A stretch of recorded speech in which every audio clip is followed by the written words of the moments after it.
अथ नवमोऽध्याय। 9वां अध्याय। ब्राह्मण धन की प्राप्ति के विचार से वेदों का अध्ययन जो करते हैं और जो क्षुद्र अर्थात नीच मनुष्यों का अन्न खाते हैं, वे विषहीन सांप के समान कुछ भी करने में असफल होते हैं। मुक्तिमिच्छसि चेत्तात विषयान विश्वत त्यज, क्षमा च व दया शौचम सत्यम पीयूषवद भज। यदि तू मुक्ति चाहता है तो बुरे व्यसनों और बुरी आदतों को विष के समान समझकर उनका त्याग कर दे तथा क्षमा, सरलता, दया, पवित्रता और सत्य को अमृत के समान ग्रहण कर। 1. आचार्य चाणक्य ने मुक्ति चाहने वालों को सलाह दी है कि विषयों को वे विष के समान छोड़ दे, क्योंकि जिस तरह विष जीवन को समाप्त कर देता है, उसी तरह विषय भी प्राणी को भोग के रूप में नष्ट करते रहते हैं। यहाँ विषय शब्द का अर्थ वस्तु नहीं बल्कि उसमें आसक्ति का होना है। इस प्रकार आचार्य की दृष्टि में विषयासक्ति ही मृत्यु है। लोग जिस अमृत की तलाश स्वर्ग में करते हैं, उसे आचार्य ने इन 5 गुणों में बताया है। इस श्लोक का उल्लेख अष्टावक्र गीता में भी इसी रूप में जनक अष्टावक्र संवाद के रूप में हुआ है। यहाँ चेत अर्थात यदि शब्द अत्यंत महत्वपूर्ण है। ऐसा कहने का तात्पर्य है कि यदि कोई मुक्त होने का संकल्प कर चुका है, वैसे प्रायः हम बंधन में आनंदित होते रहते हैं, बंधन में सुरक्षा महसूस करते हैं। परस्परस्य मर्माणि ये भाषन्ते नराधमाः त एवं विलयम यान्ति वल्मीकोदर सर्पवत्।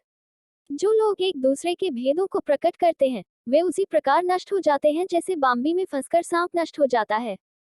2.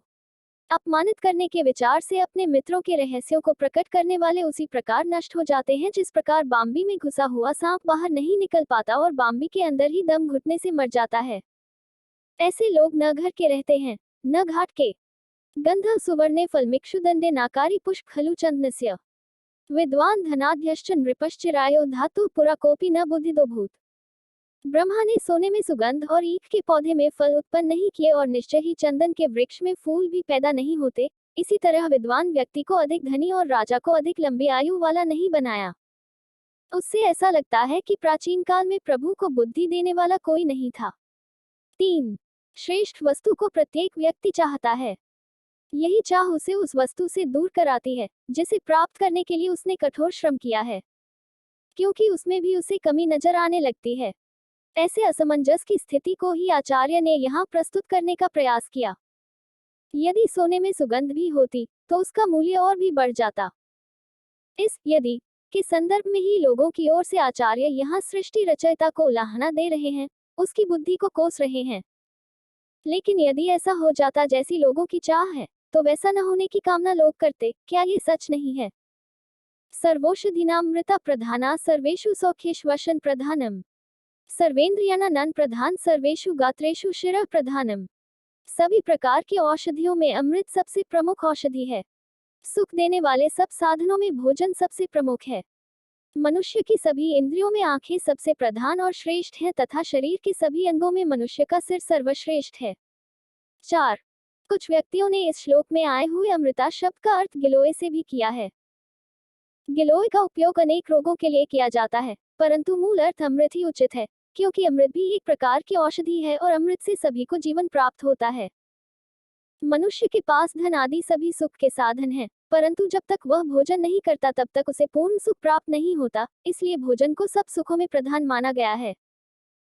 मनुष्य अनेक इंद्रियों से युक्त है, वह सुनता है, स्पर्श करता है, चखता है, अनुभव करता है, परंतु यदि वह देख नहीं सकता तो उसे इंद्रियों से पूर्ण सुख प्राप्त नहीं होता, इसलिए आंखों को सब इंद्रियों में प्रधान बताया गया है। इसी प्रकार शरीर के सभी अंगों में मनुष्य का सिर प्रधान है, उसी को सभी अंगों में श्रेष्ठ माना गया है। मस्तिष्क का महत्व सर्वविदित है। दूत न संचरति खे न चलेच वार्ता पूर्व न जल्पितमिदम न च संगमोस्ति, व्योमनि स्थित रविशशिग्रह न प्रशस्तम जानाति यो द्विजवरः स कथ न विद्वान। आकाश में किसी दूत का जाना संभव नहीं और वहां किसी से किसी प्रकार की बातचीत भी नहीं हो सकती, परंतु जिस श्रेष्ठ ब्राह्मण ने आकाश में सूर्य और चंद्रमा के ग्रहण की बात बताई है, उसे विद्वान क्यों न माना जाए। 5. विद्यार्थी सेवक पांथ क्षुधात भय कातरः, भांडारी प्रतिहारी च सप्त सुप्तान प्रबोध्येत। विद्यार्थी, सेवक, मार्ग में चलने वाला पथिक, यात्री, भूख से पीड़ित, डरा हुआ व्यक्ति और भंडार की रक्षा करने वाला द्वारपाल यदि अपने कार्यकाल में सो रहे हों, तो इन्हें जगा देना चाहिए। 11,611। यदि विद्यार्थी सोता रहेगा तो विद्या का अभ्यास कैसे करेगा? मालिक यदि सेवक को सोता देख लेगा तो उसे नौकरी से पृथक कर देगा। यदि यात्री रास्ते में सो जाएगा तो या तो उसकी चोरी हो जाएगी अथवा उसकी हत्या कर दी जाएगी। स्वप्न में यदि कोई प्यास या भूख से व्याकुल है तो उसे जगाना ही उसकी समस्या का समाधान है। यही बात स्वप्न में डरे हुए व्यक्ति पर भी लागू होती है। भंडार के रक्षक तथा द्वारपाल सो रहे हों तो इन्हें जगा देना ठीक रहता है, क्योंकि इनके सोने से इनकी ही नहीं अनेक लोगों की हानि होती है। आचार्य के इस कथन को शास्त्र के उन आदेशों से जोड़कर देखना चाहिए जिनमें ये कहा गया है कि सोते हुए व्यक्ति को उठाना नहीं चाहिए। निद्रा शारीरिक और मानसिक विश्राम की वह अवस्था है जो प्राणी को संतुलन की समुचित व्यवस्था देती है। इसी संदर्भ में पशु और वृक्षों को सोते हुए से न जगाने और रात्रि के समय स्पर्श न करने का निर्देश किया गया है। अहि नृप च शार्दूलम किटे च बालकम तथा परश्वान च मूर्ख च सप सुप्तान न बोध्येत। सांप, राजा, बाघ, सुअर, बालक, दूसरे के कुत्ते और मूर्ख व्यक्ति को सोते में जगाना नहीं चाहिए। 7. यदि सोए हुए सांप को जगाएंगे तो वह काट खाएगा। इसी प्रकार सोते हुए राजा को जगाने पर वह क्रोधित होकर हत्या का आदेश दे सकता है। बाघ आदि हिंसक पशुओं को जगाने का क्या परिणाम हो सकता है, ये सब जानते हैं। सोते हुए बालक को जगाएंगे तो वह भी मुसीबत खड़ी कर देगा। इसी प्रकार दूसरे व्यक्ति के कुत्ते और मूर्ख मनुष्य को जगाना नहीं चाहिए। उनके सोते रहने में ही भला है। अर्थात हिताश्च यैर्वेदास तथा शूद्रान भोजनाः ते द्विजाः किं करिष्यन्ति निर्विशा इव पन्नगाः। जो ब्राह्मण धन की प्राप्ति के विचार से वेदों का अध्ययन करते हैं और जो शूद्रों अर्थात नीच मनुष्यों का अन्न खाते हैं, वे विषहीन सांप के समान कुछ भी करने में असमर्थ होते हैं। 18. जो ब्राह्मण वेदों का अध्ययन कर उससे धन कमाते हैं अर्थात उस ज्ञान से पैसा बटोरते हैं, और वे ब्राह्मण भी जो अपना पेट भरने के लिए शूद्रों के अधीन रहते हैं अर्थात नीच लोगों का अन्न खाते हैं, वे विषरहित सर्प के समान निरर्थक हैं। तेजहीन हो जाने के कारण ऐसे विद्वान ब्राह्मणों को संसार में किसी प्रकार का यश और सम्मान प्राप्त नहीं होता। यस्मिन् रुष्टे भयम नास्ति तुष्टे नैव धनागमः निग्रहोनुग्रहो नास्ति स रुष्टः किं करिष्यति। जिसके नाराज होने पर किसी प्रकार का डर नहीं होता और जिसके प्रसन्न होने पर धन प्राप्ति की आशा नहीं होती, जो न दंड दे सकता है और न ही किसी प्रकार की दया प्रकट कर सकता है, उसके नाराज होने पर किसी का कुछ नहीं बिगड़ता। 9. निर्विशेनापि सर्पेण कर्तव्या महती फना विषमस्तु न चाप्यस्तु घटाटोपो भयंकरः। विषहीन सांप को भी अपना फन फैलाना चाहिए, उसमें विष है या नहीं इस बात को कोई नहीं जानता। हाँ, उसके इस आडंबर से अथवा दिखावे से लोग भयभीत अवश्य हो सकते हैं। 10. प्रातर्धूत प्रसंगेन मध्याह्ने स्त्री प्रसंगतः रात्रौचौर्य प्रसंगेन कालो गच्छत्यधीमताम्। मूर्ख लोग अपना प्रातः काल का समय जुआ खेलने में, दोपहर का समय स्त्री प्रसंग में और रात्रि का समय चोरी आदि में व्यर्थ करते हैं। 11. चाणक्य द्वारा प्रयुक्त मूर्ख और व्यर्थ शब्द यहाँ महत्वपूर्ण है। मूर्खों के बारे में ऐसा कहकर आचार्य ने संकेत किया है कि विद्वान अपना समय सत्कार्यों में व्यतीत करते हैं। स्वहस्तग्रथिता माला स्वहस्तकृष्टचंदनम स्वहस्तलिखित स्तोत्रम शक्रस्यापि श्रियम हरेत। अपने ही हाथ से गुंथी हुई माला, अपने हाथ से घिसा हुआ चंदन और अपने ही हाथ से लिखी हुई भगवान की स्तुति करने से मनुष्य इंद्र की धन संपत्ति को भी वश में कर सकता है। 12. चाणक्य का भाव यह है कि धनवान व्यक्ति को भगवान की स्तुति करने के लिए किए जाने वाले उपायों को स्वयं अपने हाथ से करना चाहिए। दूसरों से करवाने से कोई लाभ नहीं होता। इक्षुदंडास्तिलाह क्षुद्राः कांता हेम च मेदिनी चंदन दधि तांबूलम मर्दन गुणवर्धनम। ईख, तिल, मूर्ख, छोटे आदमी, स्त्री, सोना, भूमि, चंदन और दही तथा पान, इन्हें जितना मला जाएगा उतने ही इनके गुण बढ़ेंगे। 13. ईख और तिल आदि को जितना अधिक दबाएंगे उतना ही अधिक तेल और रस निकलेगा। सोने को भी जितना तपाया अथवा शुद्ध किया जाएगा उसमें चमक और निखार आएगा।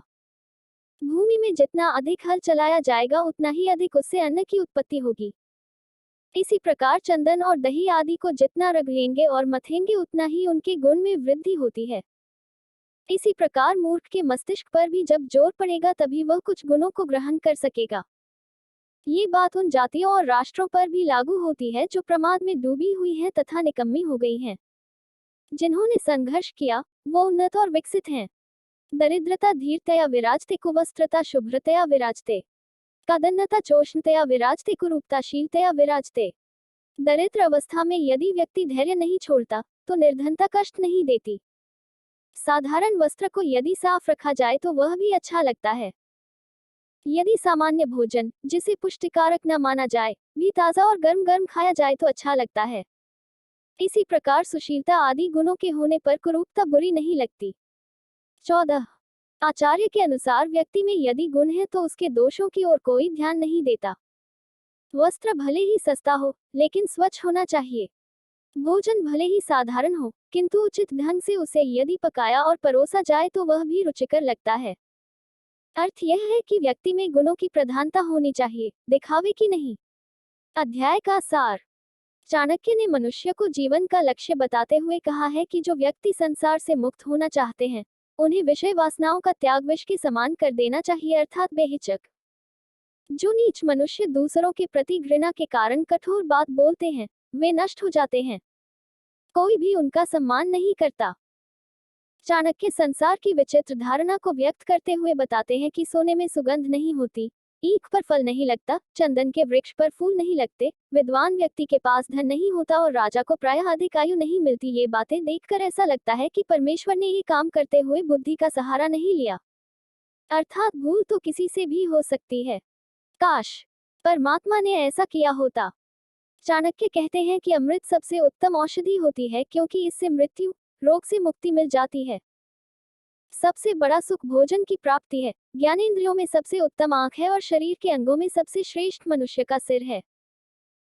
ब्राह्मण की विद्वत्ता बताते हुए चाणक्य का कथन है कि आकाश में कोई गया नहीं, सूर्य चंद्रमा तक कोई पहुंचा नहीं, परंतु जिस विद्वान ब्राह्मण ने उनकी गति, उनके ग्रहण से संबंधित ज्ञान दिया है और भविष्यवाणी की है, उसे विद्वान मानने में संकोच नहीं करना चाहिए। अर्थात पृथ्वी पर बैठे बैठे जिसने इन आकाशीय घटनाओं का पूरी तरह से सही आकलन कर लिया, वह अवश्य सराहना के योग्य है। चाणक्य ने अनेक स्थानों पर कहा है कि व्यक्ति को संसार में सतर्क होकर जीवन बिताना चाहिए। विद्यार्थी, नौकर, यात्री और भूख से दुखी, डरा हुआ व्यक्ति और द्वाररक्षक, इन्हें सदा जागते रहना चाहिए। यदि इन्हें सोता देखे तो इन्हें जगा दे, लेकिन राजा, सांप, बाघ, जंगली सुअर और दूसरे का कुत्ता तथा मूर्ख व्यक्ति यदि सोए पड़े हों तो इन्हें जगाना नहीं चाहिए। ये सोए ही हितकारी हैं। इस अध्याय में आचार्य चाणक्य ने ब्राह्मणों के संबंध में कहा है कि उन्हें पतित लोगों से किसी प्रकार की सहायता नहीं लेनी चाहिए, क्योंकि ऐसे लोगों के स्वार्थ भी तुच्छ ही होते हैं। समय आने पर उनकी पूर्ति में सहयोग करना और न करना, दोनों ही स्थितियां दुविधा वाली हैं। सहयोग करने पर नैतिकता की हानि होती है तथा न करने पर कृतघ्न होने का आभास होता है। आचार्य का कहना है कि मनुष्य को अपना वास्तविक स्वभाव नहीं छोड़ना चाहिए, अर्थात यदि सांप विषरहित है तो भी उसे अपने पर आक्रमण करने वाले को डराने के लिए फन फैलाते रहना चाहिए। इसका अर्थ यह है कि आडंबर से भी दूसरे व्यक्तियों को प्रभावित किया जा सकता है। किसी संत द्वारा सर्प को दिया गया यह उपदेश सभी ने पढ़ा सुना होगा कि फुफकारना जरूर चाहिए, भले ही डंसने का मन न हो। मूर्खों को इस बात का ज्ञान नहीं होता कि किस समय कौन सा कार्य किया जाए। वह प्रातःकाल ही जुआ आदि खेलने लगते हैं, दोपहर का समय भोग विलास और रात्रि का समय चोरी आदि बुरे कामों में बिताते हैं। ये तीनों कार्य धर्म और कानून दोनों दृष्टि से निषिद्ध हैं। इनसे धन और सम्मान की हानि होती है। सबसे बढ़कर इनसे आत्मा का पतन होता है। चाणक्य का कहना है कि प्रभु की उपासना व्यक्ति को स्वयं करनी चाहिए।